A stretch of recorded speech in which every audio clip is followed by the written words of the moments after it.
Ada pertanyaan dari Mas User. Maaf Mbah, jika saya ingin melakukan wawancara kodam, apakah perlu saya memberikan namanya ke Mbah Wira?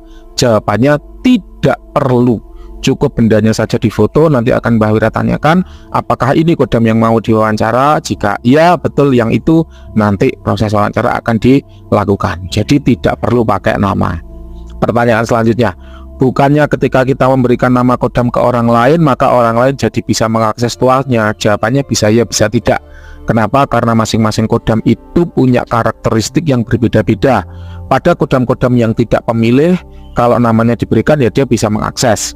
Tapi kalau bagi kodam-kodam pemilih, nama saja tidak cukup. Bahkan pada keris dan tombak warisan, itu ada kalanya namanya diberi, bendanya atau fisik kerisnya, fisik tombaknya diberikan, namun tetap tuah kodamnya nggak bisa diakses. Kenapa? Karena pemilih. Jadi ingat, sebagaimana yang sering Mbah Wira sampaikan, bahwa ketika kita mau memahami kodam, itu sebagaimana kita memahami manusia. Ada manusia yang geleman itu sama siapapun mau. Ya misalnya, mohon maaf loh ini tanpa mengurangi rasa hormat, ada cowok atau cewek yang pokok dibayari makan dah langsung mau diajak-ajakin. Ada juga yang kalau cuman makan doang nggak mau, kalau dikasih HP baru mau.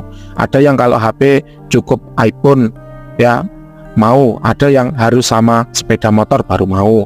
Ada yang kalau motor doang nggak mau, harus dibelikan apartemen baru mau, gitu juga ada. Jadi sama seperti itu, kodam pun juga ada yang pemilih, ada yang tidak.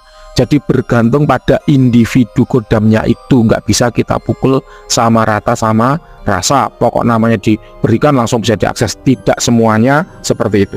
Lalu bagaimana Mbah kita bisa tahu apakah kodam ini pemilih atau tidak? Ya kita rasa-rasakan sendiri, ya kita eksplorasi sendiri. Ini juga sering Mbah udah sampaikan bahwa kalau kita nggak mengeksplorasi, ya bagaimana kita tahu? Apa itu eksplorasi? Eksplorasi adalah mencoba kodam ya untuk mengerjakan beragam tugas dalam beragam situasi. Ya, lalu kita amati, kita evaluasi mana tuah-tuah yang berjalan dan mana yang tidak, mana afirmasi yang dikerjakan dan mana yang tidak, sehingga kita bisa tahu sejauh mana batas dari si kodam tersebut. Jadi memang kita cari gagalnya di mana. Ya memang kita cari. Ketika kita tahu gagalnya di mana, oh yang ini gagal, yang ini berhasil, maka kita kemudian bisa membuat batas. Oh kodam kita kemampuannya bisa sejauh ini, kayak gitu loh Bapak Ibu ya. Jadi jangan antipati dengan kodam yang tidak bisa melaksanakan tugas. Oh kodam itu bukan Tuhan kok.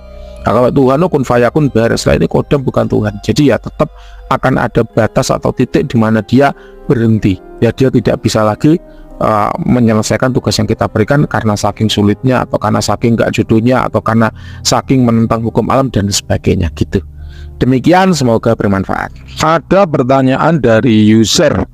Menarik Mbah, jika misal power praktisinya cuma 90 tapi dia kuat dengan menyiapkan tumbal berupa ayam cemani hingga 3 ekor, apakah akan meningkatkan kualitas kodam yang dihasilkan? Jawabannya sangat betul.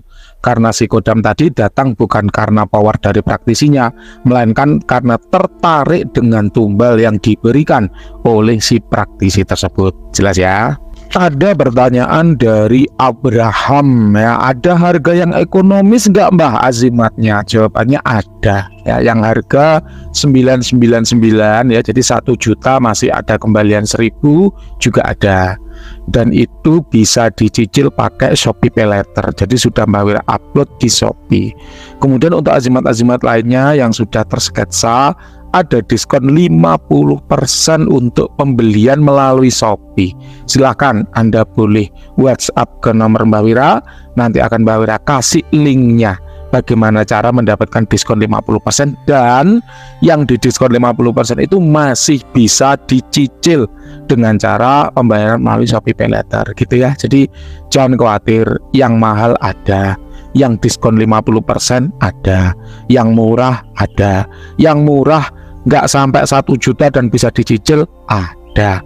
Mbah, uang saya nggak cukup Mbah, walaupun cuma 100.000 saya nggak punya uang. Maka Mbah Wira memberikan keilmuan-keilmuan yang gratis untuk diamalkan, gratis, tidak dipungut biaya, gratis. Anda nggak usah bayar apa-apa, cukup diamalkan, itu juga ada. Enak toh?